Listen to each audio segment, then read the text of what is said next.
Nokabato Wingame Abusia Roji Hetare Jans are Romian Napaiko Adurugua Sinjabo Pipare Hishaya Nagati Jan Kanji Nasenga Angeku Hishaya Nagati Jan Kanji Nasenga Angeku Tukalana Jishulo E Shinga Naru Myolindo Naru Ipea the Kendi Narugo Ketindo Mulemi E Shinga Naru Myolindo Tawra Piadi Ketindo Muchin Chizuja Naru di Wan Miao Shinlan Jago Anhu Sujalemi Dudia the Baiga Hebie Owarasa Kenji Chow Ange the Seshigane Sekoti Pipare Hebie Owarasa Kenji Chow Ange Seshigane Seko Ajamuga Payada Kendi Muda Matona do Ayadi Hudo Mapopian Mapion Le Naido Ayan Napago Amibu Kushi Night Tado Myolin Yago Kulon Chinga Pido Narudi Tata Aji Jami Ajandi To Myolin Ching Muga Galaga a twin night Chayui Miemian Kain Kando Saint alone eat Joust who gedo Naru night Shidadi All the way Corella Menglava The Nordinama Tane Kama Deva Koda view the Mateka to John Daru Bena Machano Chira. The Nochira Kama who now Matande and Muda John Dari which on a Chira Kama Ingani Janamahodi Ingani. So Janosia Mina, the Fabricio Yaru Bolo Weshila Bolo Weshi is in it. Bolo Yajali or Miabi Bolo Wechi. Bolo Wechi Lucian and Ingajaro. Kushamaro, Ingano, and Tamajimare, no? The Jonajaro di Patemuma, Nepal, Senemaca, Hansong Garavono. I don't know my machine in the John area or Mumudi. Oh, Tonguya, she said, don't she say, Lichis and now, and I saw this rock. You can lead them with you, Tina, you might let the show with you. I don't know, we told Yamaga, Timothy Jaro. Amaro di ma Nepal Yazwa, Tatana Pugere, Amuro Songere, Pogu Pibare. Diganiga Rojonon in Tinjogani or Machamatare, Ateno di Gabamiji and Molinche, so the guns in it, or Popio me Pibare, Piatkin Jizro Jombe, Jono di Nepatema. Asarongaro, Jonorunga Ronga, di Matelushin. Delo chanza nero Bido Bala Yuda Tani solution, Lady Bound, Lady Bound. Now better of a garden bound, chouting bound, a good said him bound of it, no?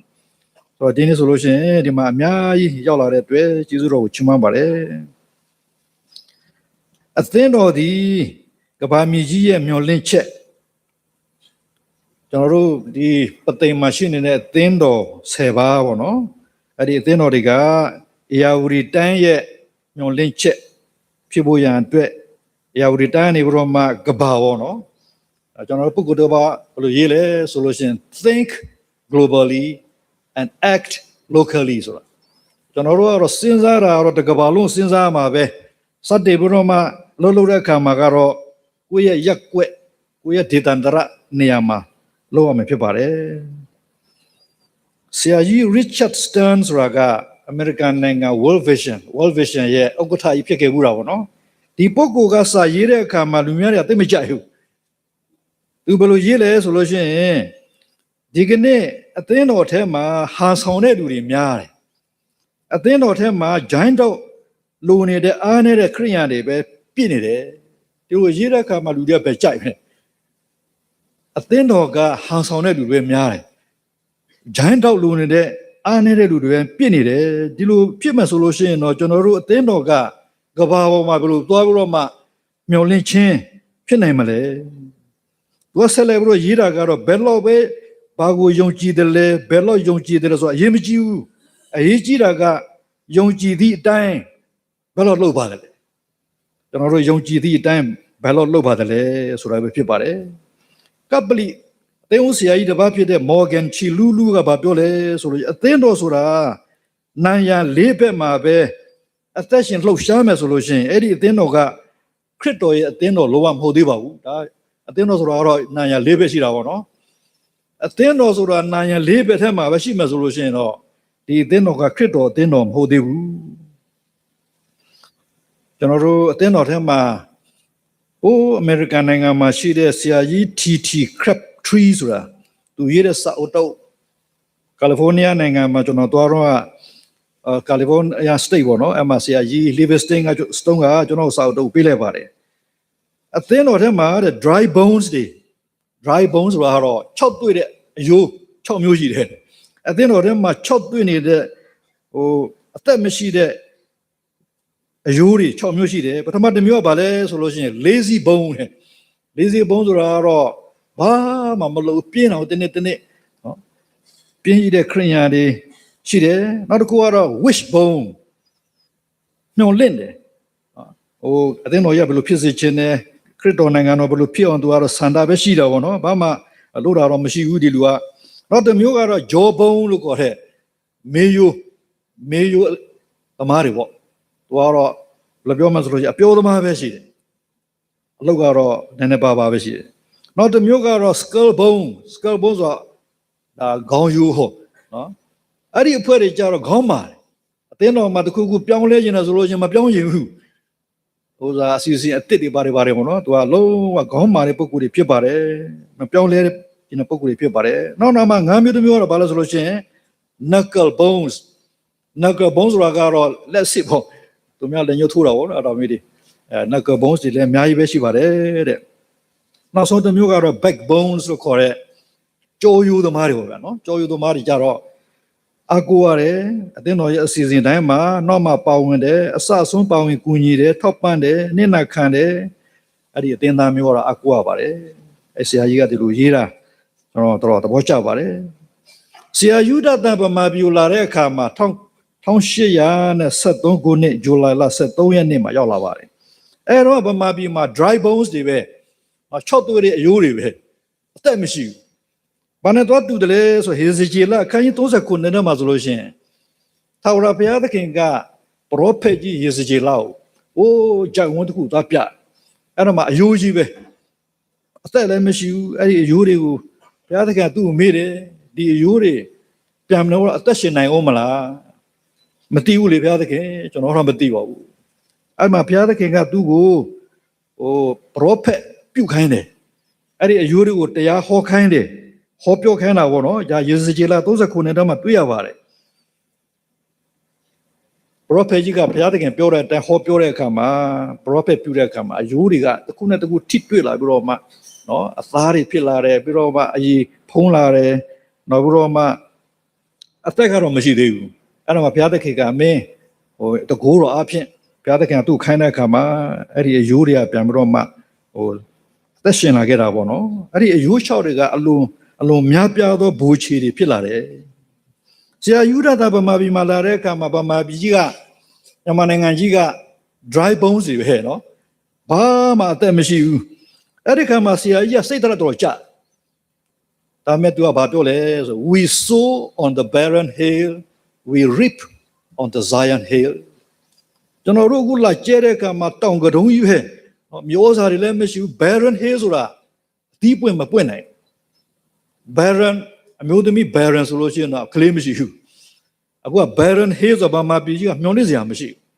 ဘူးသို့တော်ညာလည်းပဲတနေ့တော့အခါမှာဇီးအောင်တောင်ပေါ်မှာငါတို့ကပြန်မလို့ရိတ်သိမ်းမယ်ဆိုတော့ဆရာကြီးရေးတာဟုတ်ပါတယ်အခုမြန်မာနိုင်ငံမှာဆိုလို့ရှိရင်နှစ်ချင်းအသင်းတော်ပေါင်း9300ကျော်သွားပါပြီနှစ်ချင်းမင်္ဂလာခံယူတာကတော့3,900လားနော်ဆိုတော့ပြောမှဆိုလို့ရှိရင်2 သန်းနီးပါးပေါ့နော်နှစ်ချင်းမခံသေးတဲ့ကျွန်တော်တို့အိမ်မှာနှစ်ချင်းမခံတဲ့ကလေးတွေအများကြီးရှိတယ်။ကျွန်တော်အိမ်မှာအဲ့လိုပဲကလေးနှစ်ချင်းမခံတဲ့ကလေးတွေရှိတယ်။အဲ့ဒါနဲ့ပေါင်းလိုက်မယ်ဆိုလို့ရှိရင်တော့အခုမြန်မာနိုင်ငံမှာနှစ်ချင်းဥယျာဉ်ကျွန်တော်ထင်တယ်2 သန်းပတ်ဝန်းကျင်မှာရှိ။မြန်မာနိုင်ငံမှာဂိုင်းကနအကြီးဆုံးကတော့ကျွန်တော်နှစ်ချင်းပဲ။ RC Roman Catholic ကသူတို့သာသနာရောက်လာခဲ့တာနှစ်ပေါင်း900ကျော်သွားပြီ ကျွန်တော်တို့က200ကျော်ရှိသေးတယ်တိုးတော်ညာလည်းပဲကျွန်တော်နှစ်ချင်းက the greatest the largest Christian denomination in Myanmar အဲ့လိုပြောလို့ရပါတယ်ကျွန်တော်ကဣတဌာနကကော်မတီတယောက်ဖြစ်ပါတယ်မြန်မာနိုင်ငံနှစ်ချင်းခရစ်ယာန်တင်းကျော်ဣတဆိုအေဝံဂေလိသာသနာပြုဌာနမှာကျွန်တော်ကော်မတီဝင်ဟိုတနေ့မှာဆို5ခါလောက်ကျွန်တော်တို့ကပေါ်စီဝေးရတော့ဗောနော်စီဝေးတဲ့ထက်တဲ့မှာဒီညနေတော့ကတော့မနေ့ညနေတော့ကတော့ဒီခေါင်းဆောင်ကြီးတွေဆက်သိန်းအတင်းတော်တင်းဦးဆရာကြီးတွေကကျွန်တော်ကိုထမင်းကျွေးကြတယ်ထမင်းဟိုဆိုင်တဆိုင်မှာသွားကျွေးတာဗောနော်အဲ့မှာကျွန်တော်ပြောပြတယ်အခုကျွန်တော်လာတဲ့ကိစ္စထဲမှာဆိုလို့ရှိရင်လည်းပဲအတင်းချုပ်ကိုယ်စားလှယ်အနေနဲ့ပြောခြင်းလဲဆိုလို့ရှိရင်လာမယ့်ဒီဇင်ဘာလ3ရက်နေ့ကနေတော့9ရက်နေ့အထိ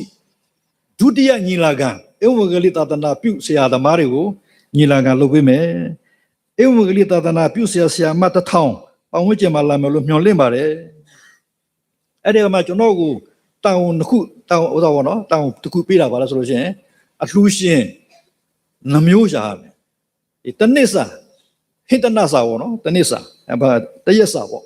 ဟိတနစာကျွေးမယ်ဆိုလို့ရှိရင်330ဆိုတော့ကျွန်တော်က360ရှာရမယ်ရန်ကုန်မှာကျွန်တော်ဝတ်တယောက်ရှာတာရသွားပြီ330ရသွားပြီအဲ့တော့ညတော့ကဆရာသမားတွေကျွန်တော်ပြောတယ်ဥက္ကဋ္ဌကြီးဆရာတော်ဝါထူးနော်ပြီးတော့ကျွန်တော်တို့နာယကဆရာကြီးဒီပေါ့နော်ဆရာကြီးထွန်းလာဦးထွန်းလာတို့ဘာတို့ဆရာသမားတို့ကျွန်တော်ပြောတယ်ခင်ဗျားတို့10သိန်းတော့ရှိတယ်ကြာနော်10သိန်းတော့ရှိတယ်ဆိုတော့အဲ့ဒီတနတ်စာလေး330ကတော့ခင်ဗျားတို့တပြင်းနေမလားမသိဘူးနော်ဒီမှာဆရာမကြီးလည်းရှိတယ်ကိုသားပြူတင်းတော်ကအကြီးကြီးပဲလေနော်330လောက်ကတော့ဒီတင်းတော်တပါးတည်းလို့နော်ရသေးတယ်ဒါပေမဲ့အဲ့ဒီကတင်းတော်10ပါးကိုကျွန်တော်ပြောတဲ့အခါမှာဆရာသမားတွေကပြောလဲဆိုလို့ရှိရင်ရပါတယ်ဆရာကြီးကျွန်တော်တို့အခုနကောက်ခံတဲ့တင်းတော်လူငွေမပါဘူးနော်အခုနတင်းလူငွေကတော့ဒါတော့ဆရာယူရတာနေဒါအတွက်ဖြစ်ပါတယ်ကဲအဲ့လိုပြောပြီးလို့ရှိရင်တော့ဒါသဘောပေါက်မှာပေါ့နော်ကျွန်တော်တို့ဒီကနေ့တမကျမ်းစာကိုမယုံကြည်တဲ့လူအများကြီးပဲတိုးပွားလာတယ်ဆရာယူရတာကဗမာပြည်မှာကျမ်းစာအုပ်ကိုအပေမခံပြီးတော့18နှစ်ကျမ်းစာအုပ်ကြီးဘာသာပြန်18နှစ်တော့နဲတာမဟုတ်မမအင်းလဲပါဝင်တော့မှဘာသာပြန်ထားတာလဲတွေ့ရပါတယ်နော်သူတို့ဘာသာပြန်ဒီကနေ့ဆရာယူဒတာနမအင်းတော့ဘာလို့မရှိတော့ဘူးသို့တော်ညာလည်းပဲမြန်မာနိုင်ငံမှာဆရာကြီးနေ့တိုင်းတရားဟောတယ်တမကျမ်းစာကိုနေ့တိုင်းဒီဗမာပြည်မှာတရားဟောတာကျွန်တော်တွေ့ရပါတယ်အမဒီတမကျမ်းစာကိုဒီကနေ့ကလူတွေမယုံကြည်တဲ့လူတွေအများကြီးရှိလာတော့ကျွန်တော်တွေ့ရပါတယ်ဒိဋ္ဌိလို့ခေါ်တဲ့ဖျားမဲ့သမားတွေပေါ့နော်ကျွန်တော်ဖတ်ရတဲ့အကြောင်းအရာတစ်ခုဆိုလို့ရှိရင်အင်္ဂလန်နိုင်ငံလန်ဒန်မြို့မှာတဲ့ဖျားမဲ့တရားမဲ့ club တစ်ခုရှိပါတယ်အမတို့တခါနာမည်ကြော်ကြားတဲ့ဆရာကြီးတို့ဖိတ်ခေါ်ပြီးတော့မှဖျားမရှိကြောင်းဒီဖျားသခင်ကဆိုလို့ရှိရင်ကလေးတွေကိုဘယ်လိုခေါ်မလဲနော်ပြစ်မဲ့ကလေးတွေတရားတဲ့အကြောင်းနဲ့တဘာဝဘေးဒဏ်မင်းငယ်လှင်းနေပါတယ်ပေါ့နော်မုန်တိုင်းကြီးတွေဆူနာမီကြီးတွေတိုက်ပွဲကြီးတွေကြောင့်လူတွေအများကြီးသေဘုရားသခင်ကဘာလို့မလုပ်ဘူးလားအဲ့ဒါတကူဟောပြောတော့ဘုရားသခင်မရှိကြောင်းဘုရားသခင်မလူကြောင်းအသင်းတော်ကမလူကြောင်းဟောပြောပါတယ်တနေ့ကျတော့အဲ့ဆရာကြီးတယောက်ရောက်လာတယ်ဟောပြောတဲ့အခါမှာတပါပရိယဘာပြောလဲဆိုလို့ချင်းကဲမင်းတို့ထဲထဲမှာဆရာကြီးခုနပြောသွားတယ်ဘုရားသခင်မရှိဘူးဆိုတဲ့အကြောင်းတွေပါတယ်ပေါ့နော်ပြန်ပြီးတော့မေကွန်းမင်းဆရာရှိလားတယောက်မှမရှိဘူးဒါပေမဲ့အလုသမားတယောက်ရှိတယ်အဲ့အလုသမားကဟိုးတောင်ထဲမှာမတရားပြီးတော့မှဒီအဖွဲ့မှာကျွန်တော်ပါဝင်လာခဲ့တာ6နှစ်ရှိပြီခင်ဗျားတို့လည်းကျွန်တော်ကိုသိပါတယ်ကျွန်တော်အိမ်လည်းခင်ဗျားတို့ရောက်ဖူးပါတယ်သို့တော်ညာလည်းပဲလွန်ခဲ့တဲ့4လကကျွန်တော်နေမကောင်းကျွန်တော်အလုပ်ပြုတ်ကျွန်တော်မိသားစုအခက်အခဲဒီလိုရောက်နေတဲ့အခါမှာခင်ဗျားတို့ကျွန်တော်စီမှာတယောက်မှမလာဘူးသို့တော်ညာလည်းပဲကျွန်တော်ဆဲဆိုမောင်းထုတ်ခဲ့တဲ့ဒီမြို့လေကောင်မှာရှိတဲ့ missionary တွေများနှစ်ယောက်ကကျွန်တော်အိမ်မှာလာပြီးတော့မှကူညီတယ်ခင်ဗျားတို့မလာဘူးအဲ့ဒါကြောင့်မလို့ကျွန်တော်သူတို့မေးတယ်ခင်ဗျားတို့ကကျွန်တော်မောင်းထုတ်တယ်ကျွန်တော်ဆဲတယ်ငါအိမ်ကိုမလာတော့နဲ့ပြောတော်ညာလည်းပဲအခုကျွန်တော်ဒုက္ခရောက်တဲ့အခါခင်ဗျားတို့ရောက်လာတယ်ဘာကြောင့်လဲအဲ့လိုမေးတဲ့အခါမှာအဲ့ဒီ missionary တွေများနှစ်ယောက်ကဘာပြောလဲဘုရားသခင်ချစ်ချင်းမေတ္တာကြောင့်ပဲကျွန်တော်တို့လာတယ်အဲ့လိုပြောတဲ့အခါမှာအဲ့ဒီလူကဒီဘုရားသခင်ကိုယုံကြည်လာတယ်သူပြောင်းလဲလာဆိုတဲ့အကြောင်းသူသက်သေခံတာပေါ့နော်ဒါကြောင့်မလို့ဒီကနေ့ကျမ်းစာကိုမယုံတော်ညာလည်းပဲခရစ်တော်ကိုမယုံတော်ညာလည်းပဲမွတ်စလင်တွေအများကြီးခရစ်ယာန်ဖြစ်လာတယ်ဘုရားဘာသာလည်းဖြစ်လာပါတယ်အဲ့ဒါကြောင့်ကျွန်တော်တို့ကအရေးကြီးတာပါလဲဆိုလို့ရှိရင်ကျွန်တော်တို့ရဲ့ကောင်းတဲ့ပုံသက်သေအသက်ရှင်ခြင်း ကျွန်တော်တို့ရဲ့ဆူတောင်းခြင်းပေါ့နော်ကျွန်တော်တို့ချစ်ချင်းမေတ္တာဘုရားသခင်ချစ်ချင်းမေတ္တာဖော်ပြခြင်းပဲအဓိကဖြစ်ပါတယ်ဒီကနေ့အသင်းတော်တွေကတန်ဖိုးကျသွားပြီနော်သူများတွေကဘယ်လိုမြင်လဲဆိုရင်ဒီနေ့အသင်းတော်တွေက NGO အဖွဲ့အစည်းထက်တောင်မှတန်ဖိုးမရှိတော့ဘူးလူတွေဒုက္ခရောက်ရင် NGO တွေကချက်ချင်းရောက်တယ်ကျွန်တော်တို့ရွာမှာနာဂစ်မုန်တိုင်းကြတယ်ချက်ချင်းရောက်တာက NGO အဖွဲ့တွေပဲအသင်းအဖွဲ့ကျွန်တော်တို့ခရိယန်အသင်းအဖွဲ့တွေမရောက်သေးဘူးစီဝိထိုင်တော့ပဲရှိသေးတယ်သွားတည်တယ်လားမသွားတင်ဘူးလားနောက်ပြီးတော့မှပတ်စံဘယ်လိုသုံးဖြိုးရမလဲဘယ်လိုမှသွားပေးရမလဲ NGO တွေကတော့ချက်ချင်းရောက်ပါတယ်ဒါကြောင့်မလို့ဆရာကြီး John Thomas ကပုဂ္ဂိုလ်ပါပြောလေယနေ့ကဘာပေါ်မှာဒုက္ခပြဿနာအကြီးကြီးတွေကျွန်တော်တို့ရဲ့အိမ်ရှိတကားမှာရောက်နေပါပြီအဲ့ဒီလိုရောက်နေတာတောင်မှကျွန်တော်တို့ဘာမှပါဝင်ကူညီခြင်းမရှိဘူးဆိုလို့ရှိရင်ဘုရားသခင်ရဲ့တရားစီရင်ရာနေ့ရောက်တဲ့အခါမှာကျွန်တော်တို့ကဘယ်လိုရင်ဆိုင်နိုင်မလဲမြန်မာနိုင်ငံမှာဒုက္ခပြဿနာတွေအများကြီးရှိဒီပြဿနာတွေကကျွန်တော်တို့အိမ်ရှိမှတော့ရောက်လာပြီနော်ကျွန်တော်တို့ကဘာမှတကားပဲပိတ်ထားတော့မှမလို့ဆိုလို့ရှိရင်တနေ့တော့အခါမှာဘုရားသခင်တရားစီရင်ရာရစ်ပလင်နော်တရားစီရင်ရာပလင်ပေါ်မှာရောက်လို့ရှိရင်ကျွန်တော်ဘယ်လိုရင်ဆိုင်မလဲပရောဖက်ယေဇေကျေလကတော့ခုနကျွန်တော်ပြောသလိုပဲဟေရှာယယေဇေကျေလခန်းကြီး39မှာဆိုလို့ရှိရင်ဘုရားသခင်အမိန့်အတိုင်းပဲဂျိုက်ဝမ်းထဲမှာရှိနေတဲ့အယိုးလျှောက်တွေကိုပရောဖက်ပြုတယ်ဟောပြောတဲ့အခါမှာတန်ရှင်သောဝိညာဉ်တော်လှုပ်ခဲ့ပါတယ်အဲ့မှာဆိုလို့ရှိရင်အသက်ရှင်သောအယိုးလျှောက်တွေဖြစ်လာပါတယ်ဆရာကြီးယူဒတန်နဲ့တခြားအမေရိကန်သာသနာပြုများဦးနောလာပြီးတော့မှပြုတဲ့ခါကျဦးနောခုနကြားတဲ့အတိုင်းပဲဦးနောတို့ကိုသားပြူတို့စသဖြင့်ပေါ့လေရှေကနုခရိယာများအသင်းတော်ရဲ့နှုတ်ကပတ်တော်ကိုဟောပြောတဲ့အခါမှာကျွန်တော်တို့အဝံဂလိတွေတိုးပွားတာတော့ကျွန်တော်တွေ့ရပါတယ်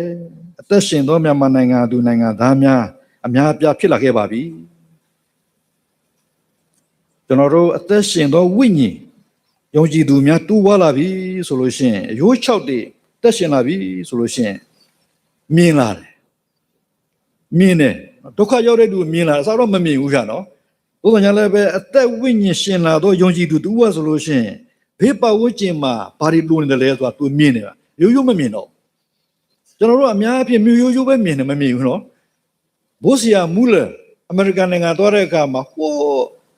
အင်မတန်မြင့်တဲ့တိုက်ပေါ်မှာသူရောက်သွားတဲ့အခါမှာသူကအောက်ကိုကြည့်လိုက်တဲ့အခါမှာဘာတွေ့လဲဆိုရင်မော်တော်ကားလေးတွေပြေးတာသူတွေ့တယ်သူဘယ်လိုပြောလဲဆိုလို့ရှိရင်ပွဲဆက်လို့ပဲရှိတယ်မော်တော်ကားလေးတွေပြေးတာလေပွဲဆက်လို့ပဲရှိတယ်သူကဘာပြောလဲဆိုလို့ရှိရင်ဖယားသခင်နဲ့နီးလာလေးကဘာလောကကြီးကိုကျွန်တော်တို့ကတေးသေးပဲမြင်တော့ဆွဲမဲ့စရာမကောင်းတော့ဘူးအဲ့ဒါကြောင့်လို့ဝိညာဉ်သက်ရှင်လာတဲ့လူတယောက်ဆိုလို့ရှိရင်မြင်လာတယ်ဘေးပတ်ဝန်းကျင်မှာရှိနေတဲ့လိုအပ်သူများကိုကူညီလာတယ်ကြားလာတယ်တချင်တော့မကြားဘူးအခုကဘယ်နေရာမှာလိုအပ်တယ်လဲဝိညာဉ်နဲ့ပျောက်ဆုံးနေတယ်အဲ့ဒါကိုလည်းအဲ့ဒီအတန်ကိုကြားလာတယ်ဖိတ်ခေါ်တဲ့အတန်ကိုလည်းကြားလာတယ်လှုပ်ရှားလာတယ်တချင်တော့ဘုရားသခင်တော့ဘာမှလှုပ်ရှားမှုမရှိဘူးဟိုကလှုပ်ရှားလာတယ်စကားပြောလာတယ်တွေးခေါ်လာတယ်ကျွန်တော်တို့ idea တွေဖြစ်လာတယ်နောက်ပြီးတော့မှနှလုံးခုန်လာပါတယ်နှလုံးခုန်လာတယ်ဆိုတာချစ်ချင်းမေတ္တာပြောတာပေါ့နော်ကျွန်တော်တို့ပျောက်ဆုံးသောဝိညာဉ်များကိုကျွန်တော်တို့ကတနာလာတယ်ချစ်လာတယ်အဲ့ဒါပေါ့နော်ဒါကြောင့်ဆရာကြီး CH Spurgeon ကဘာပြောလဲဆိုလို့ရှိရင်ပျောက်ဆုံးသောဝိညာဉ်များကိုဂရုမစိုက်ဘူးမတနာဘူးတန်ဖိုးမထားဘူးအဲ့ဒီလူတွေကစစ်မှန်တဲ့ခရိယာန်မဟုတ်ဘူးတဲ့ပျောက်နေတဲ့ဝိညာဉ်တွေအများကြီးရှိတယ်ကျွန်တော်တို့အိမ်ဘေးနားမှာလည်းရှိတယ်သို့တော်ညာလည်းဒီဝိညာဉ်တွေကိုစိတ်မဝင်စားတဲ့ခရိယာန်တူကဆိုလို့ရှိရင်စစ်မှန်တဲ့ခရိယာန်တယောက်မဟုတ်သေးဘူးဆရာကြီး Spurgeon ကဒီလိုပဲပြောပါတယ်နောက်ဆရာကြီး Ravi Zacharias ကပုဂ္ဂိုလ်ကပြောလဲဆိုလို့ရှိရင်ကျွန်တော်တို့ဟောပြောသောအဝိဂလိတရားဟာနားနဲ့ပဲကြားရတာမဟုတ်ဘဲနဲ့မျက်စိနဲ့တွေ့မြင်နိုင်မှုရာအတွက်စိတ်နှလုံးအားဖြင့်ခံစားနိုင်မှုရာအတွက်ပြောဖို့လိုပါတယ်။ဒါကြတဲ့ကျွန်တော်တို့ကနှုတ်နဲ့ပဲပြောတယ်ဟာခရစ်တော်ယုံမှမယုံရင်ငရဲကြမယ်ခရစ်တော်ယုံကြည်တဲ့သူကကောင်းကင်နိုင်ငံရောက်မယ်ကျွန်တော်တို့ပြောတဲ့စကားတွေကသူများနားထဲမှာနားယူဝနေပြီဒါပေမဲ့မျက်စိနဲ့မမြင်ရဟုတ်ကျွန်တော်တို့ခရိယန်တွေရဲ့အသက်တာကိုမမြင်ရဘူးခရိယန်ချစ်ချင်းမေတ္တာနဲ့မခံစားရဘူးအဲ့တော့သူပြောတာကတော့ကျွန်တော်တို့ဟောပြောတဲ့ဧဝံဂေလိတရားကနားနဲ့ပဲကြားရတာမကသေးပဲနဲ့စိတ်နှလုံးထဲမှာခံစားဝင်ရအတွက်ဟောပြောပါကျွန်တော်တို့ကပ္ပနှစ်ချင်းတဟာရရဲ့အထွေထွေတွင်မှုဖြစ်ခဲ့တဲ့ဆရာကြီး Dantelos BWA ပေါ့နော် Baptist World Alliance အဲ့ဒီပုဂ္ဂိုလ်ရဲ့ဘယ်လိုပြောလဲဆိုလို့ရှိရင် every Baptist a missionary every Baptist church a missionary society နှစ်ချင်းခရစ်ယာန်တိုင်းဟာသာသနာပြုသောသူများဖြစ်ရမယ်ကျွန်တော်တို့ကမဖြစ်ဘူးမလုပ်ဘူးเนาะဆရာယူဒတာနေ့ကိုကျွန်တော်တို့အမြဲတမ်းကျင့်ပါတယ်ဆရာကိုသာပြူနေ့ပါကျင့်ပါတယ်အမဆရာယူဒတာလို့ကျွန်တော်တို့ကမလုပ်ဘူးပြစာလည်းမရေးဘူးကျွန်တော်တို့ကစာမရေးဘူးဒီမှာပညာတတ်တွေအများကြီးရှိတယ်ကျမ်းစာကျောင်းမှာဒေါက်တာဘွဲတွေကရတဲ့လူအများကြီးရှိတယ်ဒါမှစာမရေးဘူးခရစ်တော်အကြောင်းလည်းမပြောဘူးဆရာယူဒတာကဲ့သို့မလုပ်ကြဘူးပေါ့နော်အဲ့ဒါကကျွန်တော်ရဲ့အားနည်းချက်ဖြစ်ပါတယ်အဲ့ဒီဆရာကြီးပြောတာကတော့နှစ်ချင်းခရိယန်တိုင်းဟာသာသနာပြုသောသူများဖြစ်ရမယ်နှစ်ချင်းအသင်းတော်တိုင်းဟာဆိုလို့ရှိရင်သာသနာပြုသောအဖွဲ့အစည်းများဖြစ်ရမယ်လို့ပြောပါတယ်ဒီကနေ့ရုပ်ဝါဒီသမားတွေ secularist ကျွန်တော်တို့ဘယ်လိုမြင်လဲဆိုလို့ရှိရင်အသင်းတော်ဆိုတာခန္ဓာကိုယ်ခန္ဓာနဲ့နှမ်းရှင်မယ်ဆိုလို့ရှိရင်သေနေတဲ့ cell တွေပဲကိုယ်ခန္ဓာထဲမှာသေနေတဲ့ cell ရှိမှဆိုလို့ရှိရင်အလို့မလို့ဘူးအဲ့ cell တွေကကင်ဆာရောဂါဖြစ်နေတယ်တော့ကမ္ဘာပေါ်မှာကြည့်မှဆိုလို့ရှိရင်အသင်းတော်တွေကတဲ့ဘာမှမလို့ဘူးသူတို့မြင်တာကတော့သေနေတဲ့ cell တွေဖြစ်နေပါတယ်နောက် liberal သမားတွေ liberal ကတော့ကျမ်းစာကြောက်တဲ့လူတွေသိဟဲ့နော် liberal ဆိုတော့တို့တာဆိုတွေးခေါ်တဲ့အဖွဲ့ကျမ်းစာသိမယုံသူတို့ဘယ်လိုပြောလဲဆိုလို့ရှိရင်အသင်းတော်ဟာလူမှုအတိုင်းအဝန်း society ထဲမှာဝင်ပြီးတော့မှလှုပ်မှဆိုလို့ရှိရင်သူတို့ရဲ့မျှော်လင့်ချက်ရည်ရွယ်ချက်တွေပြည့်စုံလာမယ်အသင်းတော်ကတတိပုဂ္ဂလမနေဘဲနဲ့ society တွေ community တွေပဲနော်လူမှုအတိုင်းအဝန်းထဲမှာဝင်ဆမယ်ဆိုလို့ရှိရင်ဒီအသင်းတော်ရဲ့ရည်ရွယ်ချက်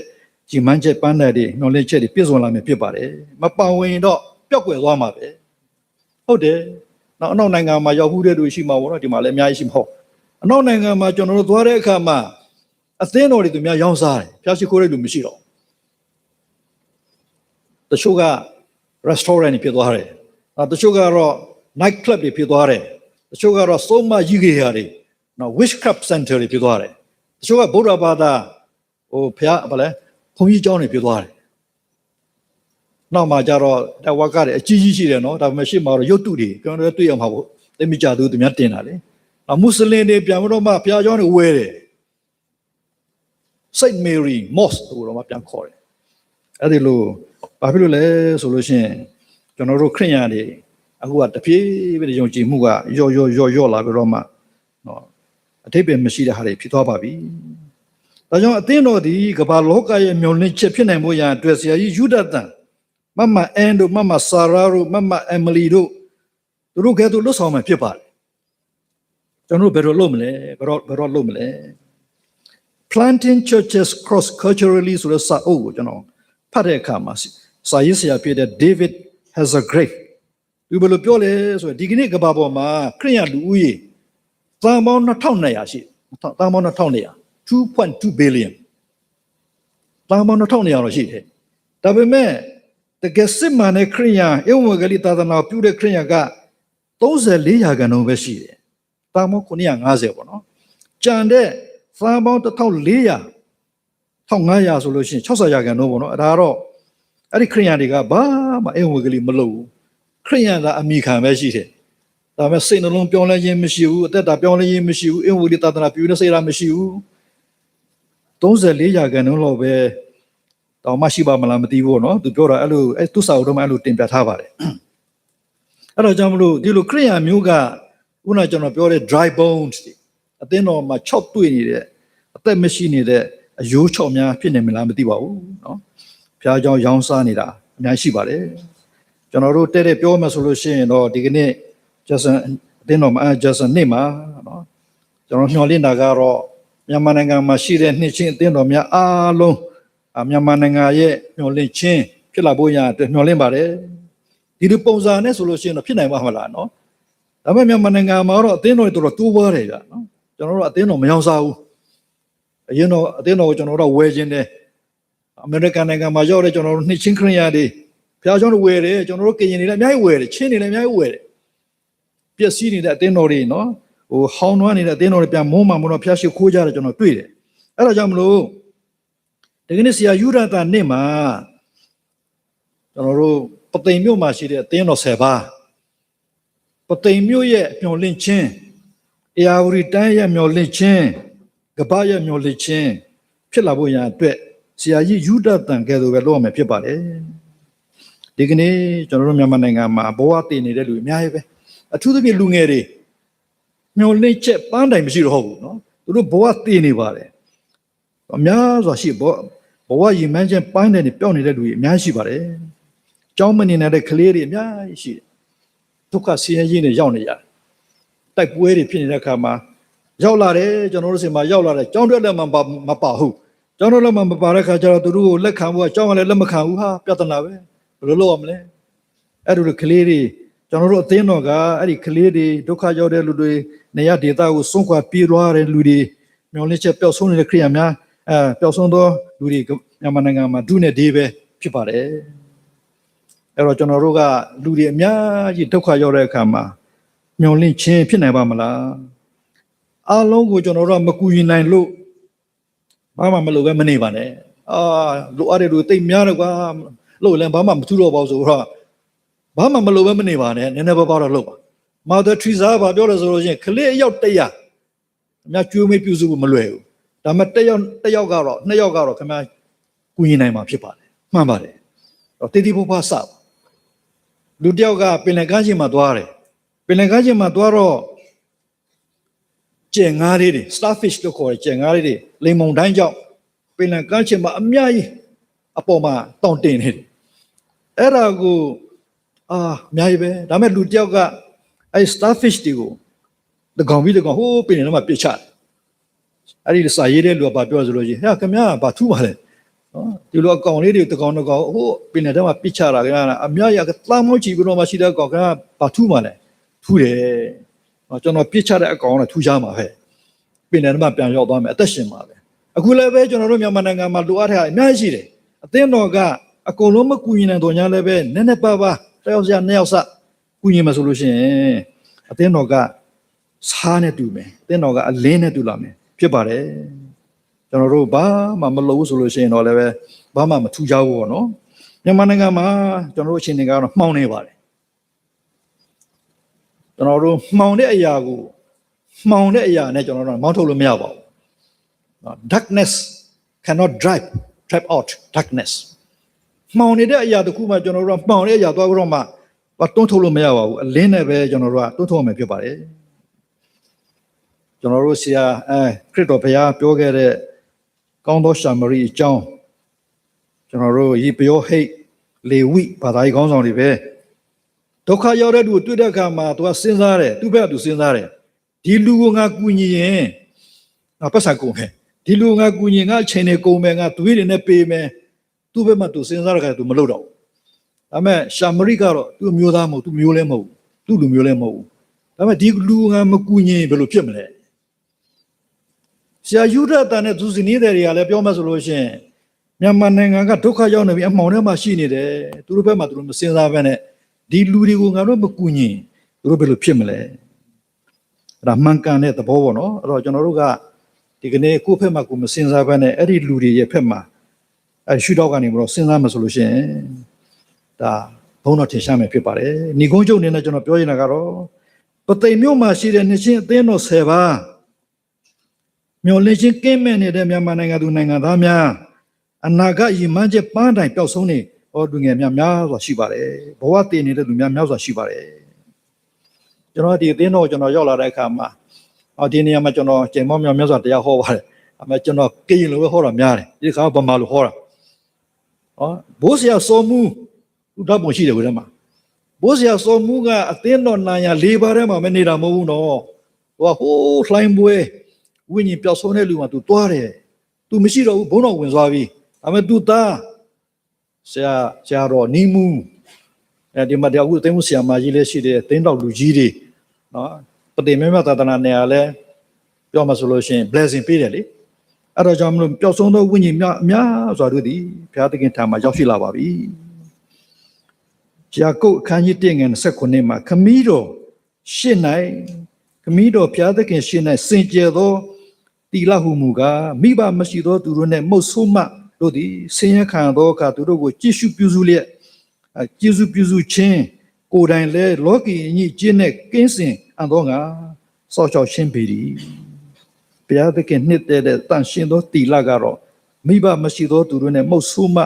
ဆင်းရဲဒုက္ခရောက်သောအခါမှာသူတို့ကိုကြည့်ရှုခြင်းကိုယ်တိုင်လဲနော်လောကီအညီကျင့်တဲ့ကင်းစင်ခြင်းပဲဖြစ်ပါတယ်